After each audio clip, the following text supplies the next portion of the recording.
गुजरात के एक private engineering college में अनु और विराज पढ़ रहे थे। विराज गुजरात से था, जबकि अनु बिहार के पटना शहर से थी। दोनों ही कंप्यूटर साइंस फाइनल ईयर की परीक्षा दे चुके थे और दोनों को कैंपस से जॉब मिल चुकी थी। मगर दोनों का एमबीए करने का इरादा था, जिसके लिए उन्होंने जी मैट और जीआरई टेस्ट भी दिए थे। दोनों का चयन गुजरात में हो गया था। कॉलेज में फर्स्ट ईयर के दिनों में दोनों में कोई खास जान पहचान नहीं थी। दोनों एक ही सेक्शन में थे। बस इतना जानते थे, सेकेंड ईयर से अनु और विराज दोनों लैब के एक ही ग्रुप में थे और प्रोजेक्ट में भी दोनों का एक ही ग्रुप था। अनु को गुजराती का कोई ज्ञान नहीं था, जबकि विराज अच्छी हिंदी बोल लेता था। दोनों में अच्छी दोस्ती हुई। अनु ने धीरे धीरे गुजराती के कुछ शब्द सीख लिए थे। फिर दोनों कैंपस के बाहर एक साथ जाने लगे, कभी लंच, कभी डिनर या कभी मूवी भी। दोस्ती प्यार का रूप लेने लगी तो दोनों ने मैनेजमेंट करने के बाद शादी का निर्णय लिया। विराज को अनु वीरू पुकारती थी। विराज गुजरात के अमीर परिवार से था। उसके पापा उच्च पद पर थे। विराज अक्सर कार से कॉलेज आता था। अनु मध्यम वर्गीय परिवार से थी, पर इस फासले से उनके प्यार में कोई फर्क नहीं पड़ने वाला था। अपनी पढ़ाई के लिए अनु ने बैंक से कर्ज लिया था। फाइनल ईयर में जाते जाते विराज ने अनु को भी ड्राइविंग सिखा दी और फिर उसे लाइसेंस भी मिल गया था। अनु के माता पिता को बेटी और विराज की लव मैरिज पर आपत्ति नहीं थी, पर विराज के माता पिता उसकी शादी किसी गुजराती लड़की से ही करना चाहते थे। शुरू में उन्होंने इसका विरोध किया, पर बेटे की जिद के सामने एक न चली। गुजरात का बिजनेस स्कूल पूरा आवासीय था, इसलिए अनु के पिता चाहते थे कि दोनों की शादी मैनेजमेंट स्कूल में जाने से पहले हो जाए, पर विराज के माता पिता इसके खिलाफ थे। तय हुआ कि कम से कम उनकी सगाई कर दी जाए। विराज और अनु की सगाई हो गई। दोनों बहुत खुश थे। उसी दिन शाम को कॉलेज में फाइनल ईयर के छात्रों का विदाई समारोह था। विराज अनु के साथ उसकी कार में कॉलेज आई थी। इस अवसर पर सभी लड़कों और लड़कियों से कहा गया कि अपने मन की कोई बात बोर्ड पर आकर लिखे। सभी एक एक कर बोर्ड पर आते और अपने मन की कोई बात लिख जाते। जब विराज की बारी आई तो उसने अनु की ओर इशारा करते हुए लिखा, हम है राही प्यार के, हमसे कुछ ना बोलिए, जो भी राह में मिला हम उसी के हो लिए। पूरा हाल तालियों की गड़गड़ाहट से गूंज उठा, पर अनु ने शर्म से सिर झुका लिया। कुछ देर के बाद अनु की बारी आई तो उसने बोर्ड पर लिखा, कुछ मैंने कसम ली, कुछ तुमने कसम ली, नहीं होंगे जुदा हम। एक बार फिर हॉल तालियों से गूंज उठा। अंत में जिस लड़के की बारी आई वह रोशन था। रोशन भी बिहार के किसी शहर का रहने वाला था, पर वह काफी शर्मिला और अंतर्मुखी था। दरअसल रोशन और अनु बिहारी स्टूडेंट गेट टुगेदर में मिलते थे तो दोनों में बातें होती थी। इसके अलावा वे शायद ही कभी मिलते थे। रोशन का ब्रांच मैकेनिकल था। कभी किसी लैब ग्रुप या प्रोजेक्ट में साथ काम करने का मौका भी ना मिला था, पर साल में कम से कम 2 बार उनका गेट टुगेदर होता था। एक साल के पहले दिन और दूसरा 22 मार्च बिहार डे के अवसर पर दोनों मिलते थे और कुछ बातें होती थी।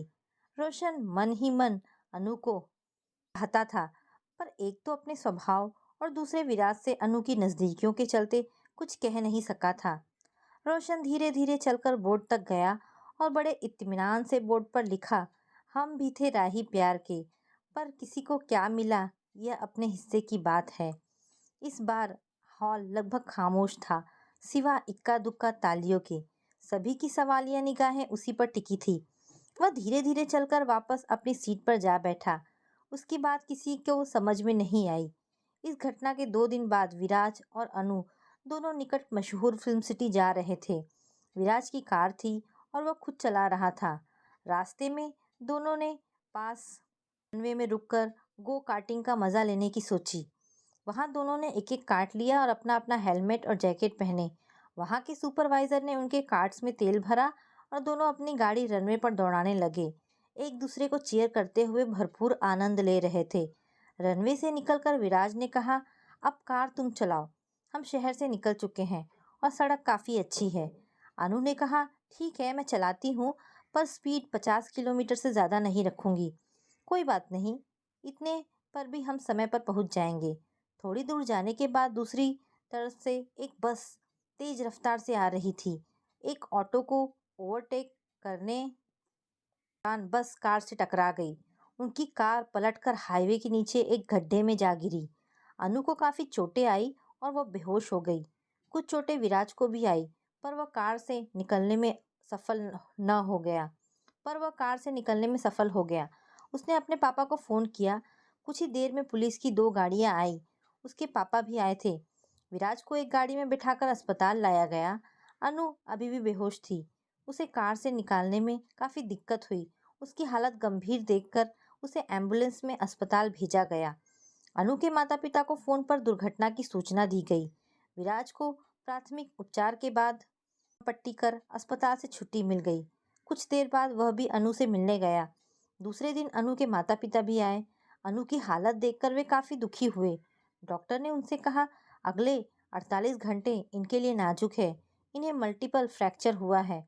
हमने कुछ टेस्ट कराने के लिए भेजे हैं और कुछ इंजेक्शन इन्हें दिए हैं। बाकी रिपोर्ट आने पर सही अंदाजा लगा सकते हैं। हम अपनी ओर से पूरी कोशिश कर रहे हैं। आप धीरज रखें। अगले दिन अनु की टेस्ट रिपोर्ट मिली। वह अभी भी बेहोश थी और उसे ऑक्सीजन लगी थी।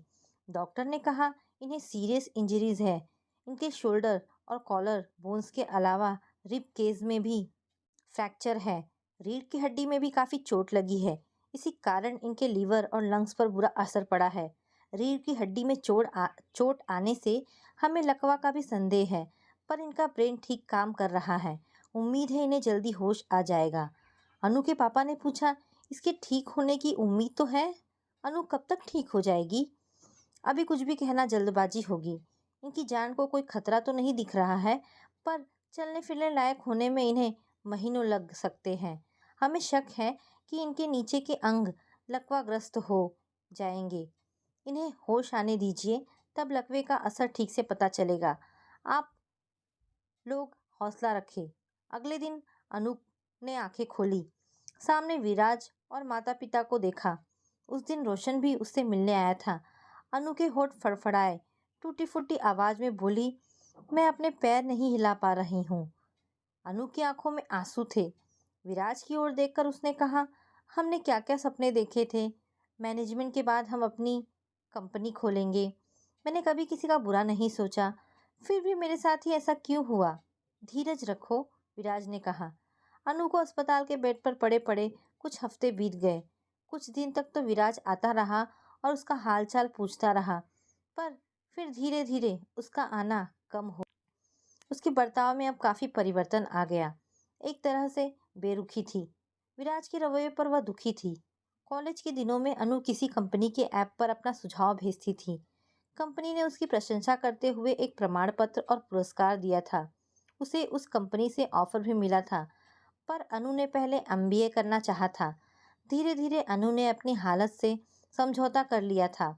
करीब 2 महीने बीत गए। तब उसने डॉक्टर से एक दिन कहा, डॉक्टर, मैं ऐसे कब तक पड़ी रहूंगी? मैं कुछ काम करना चाहती हूँ। क्या मैं अपने लैपटॉप से यहीं बेड पर लेटे कुछ कर सकती हूँ? हाँ, बिल्कुल कर सकती हो। नर्स को बोलकर बेड को सिर की तरफ थोड़ा ऊंचा कराकर तुम लैपटॉप पर काम कर सकती हो, पर शुरू में लगातार देर तक काम नहीं करना। साथ वाले दूसरे डॉक्टर ने कहा, तुम एक बहादुर लड़की हो।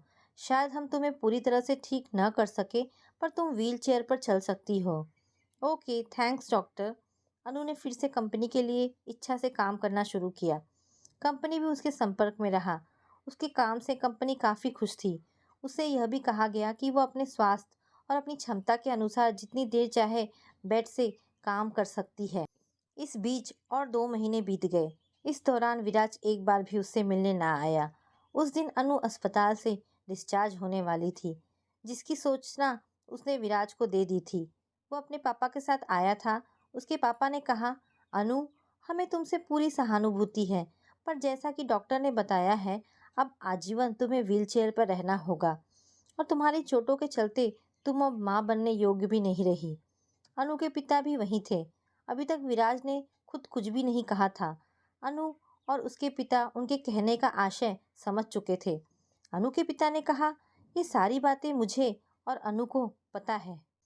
यह मेरी संतान है, चाहे जैसी भी हो, जिस रूप में हो, मेरी प्यारी बनी रहेगी। वैसे भी अनु बहादुर बेटी है। अब आप बेझिझक अपनी बात कह सकते हैं। विराज के पिता ने कहा, आई एम सॉरी। यकीनन आपको दुख तो होगा, पर हमें यह सगाई तोड़नी ही होगी। विराज मेरा इकलौता बेटा है।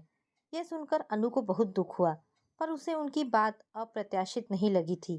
खुद को संभालते हुए उसने कहा, अंकल, आपने तो मेरे मुंह की बात छीन ली है। मैं स्वयं विराज को आज़ाद कर देना चाहती थी। मुझे खुशी होगी विराज को अच्छा जीवन साथी मिले और दोनों सदा। कुछ देर चुप रहने के बाद विराज की तरफ देखकर बोली, मुबारक वीरू, बेस्ट ऑफ लक। विराज ने खुद तो कुछ नहीं कहा, पर उसके पिता ने थैंक्स कहकर बेटे से कहा, अब चलो विराज। वे लोग चले गए। अनु ने पिता की आंखों में आंसू देखकर कहा, पापा, आपने सदा मेरा हौसला बढ़ाया है, प्लीज मुझे कमजोर ना करें। उन्होंने आंखें पोंछकर कहा, मेरा बहादुर बेटा, दुख की घड़ी में ही अपनों की पहचान होती है। एक तरह से अच्छा ही हुआ जो ये सगाई टूट गई। अनु अपने माता पिता के साथ पटना आ गई। कुछ दिनों के बाद विराज की शादी हो गई। अनु ने अपनी तरफ से गुलदस्ते के साथ बधाई संदेश भेजा। अनु को अब बैंक के लोन की किश्तें देनी थी। वह कंपनी के लिए घर से ही कुछ काम करती थी। कंपनी ने उसका सारा लोन एक किश्त में ही चुका दिया। फिलहाल अनु प्रतिदिन 2-3 घंटे घर से काम करती थी। वह कंपनी के भिन्न ऐप्स और टूल्स में सुधार के लिए अपने टिप्स और सुझाव देती और साथ में उनके प्रोडक्ट्स के लिए मार्केट सर्वे करती थी। बाद में उसने कंपनी के प्रोजेक्ट के निर्माण में भी अपना योगदान दिया। इस बीच रोशन एक प्राइवेट कार कंपनी ज्वाइन कर चुका था।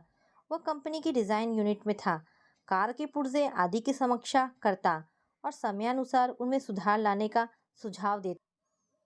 करीब 2 साल बाद वह एक दुर्घटना का शिकार हो गया। किसी मशीन का निरीक्षण करते समय उसका दायां हाथ मशीन में फंस गया और फिर हाथ काटना पड़ा। वह फैक्ट्री में काम करने लायक नहीं रहा। कंपनी ने समुचित मुआवजा देकर उसकी छुट्टी कर दी। रोशन ने हिम्मत नहीं हारी। 1 साल के अंदर ही उसने बाएं हाथ से लैपटॉप पर डिज़ाइन का काम घर बैठे शुरू कर दिया। उसने दिव्यांग लोगों के लिए एक विशेष व्हील चेयर डिज़ाइन की। यह चेयर आम व्हील चेयर की तुलना में काफ़ी सुविधाजनक थी और बैटरी से चलती थी। इसके सहारे दिव्यांग आसानी से कार में चेयर के साथ प्रवेश कर सकते और निकल सकते थे। इस डिज़ाइन को उसने अपनी पुरानी कंपनी को भेजा। उस कंपनी ने भी अपनी कार में कुछ परिवर्तन कर इसे दिव्यांगों के योग्य बनाया। एक दिन कंपनी ने रोशन को डेमो के लिए आमंत्रित किया था। उस दिन रोशन कंपनी के दफ्तर पहुंचा। डेमो के दौरान ही अनु की भी वीडियो कॉन्फ्रेंस थी। रोशन ने अनु को एक अरसे के बाद देखा। दोनों ने आपस में बातें की। कंपनी ने दोनों के योगदान की प्रशंसा की। इसके कुछ ही दिनों के बाद रोशन अनु से मिलने उसके घर गया। रोशन अनु के माता पिता के साथ बैठा था। करीब 10 मिनट के बाद अनु भी व्हीलचेयर पर वहां आई। वह उठकर अनु के समीप आया और बोला, शाबाश अनु, तुम सचमुच एक जाबाज लड़की हो। इतनी विषम परिस्थितियों से निकलकर तुमने अपनी अलग पहचान बनाई है। थैंक्स रोशन। तुम कैसे हो? मुझे तुम्हारे एक्सीडेंट की जानकारी नहीं थी। ये सब कैसे हुआ? अनु बोली, तुम्हारे एक्सीडेंट के मुकाबले मेरा एक्सीडेंट तो कुछ भी नहीं। तुम तो मौत के मुंह से निकल कर आई हो और तुमने संघर्ष करते हुए एक नया मुकाम पाया है। दोनों में कुछ देर अपने अपने काम के बारे में और कुछ निजी बातें हुई। इसके बाद से रोशन अक्सर अनु से मिलने आने लगा। वह अब पहले की अपेक्षा ज़्यादा फ्रैंक हो गया था। एक दिन रोशन अनु के घर आया। वह उसके माता पिता के साथ बैठा था। अनु के पिता ने कहा, वैसे तो अनु बहुत बोल्ड और आत्मनिर्भर लड़की है। जब तक हम लोग जिंदा हैं उसे कोई दिक्कत नहीं होने देंगे, पर हम लोगों के बाद उसका क्या होगा सोचकर डर लगता है। तब तक अनु आ चुकी थी। उसने कहा, अभी से इतनी दूर की सोचकर चिंता करने या डरने की कोई बात नहीं है। आपने मुझ में इतनी हिम्मत भरी है कि मैं अकेले भी रह लूँगी।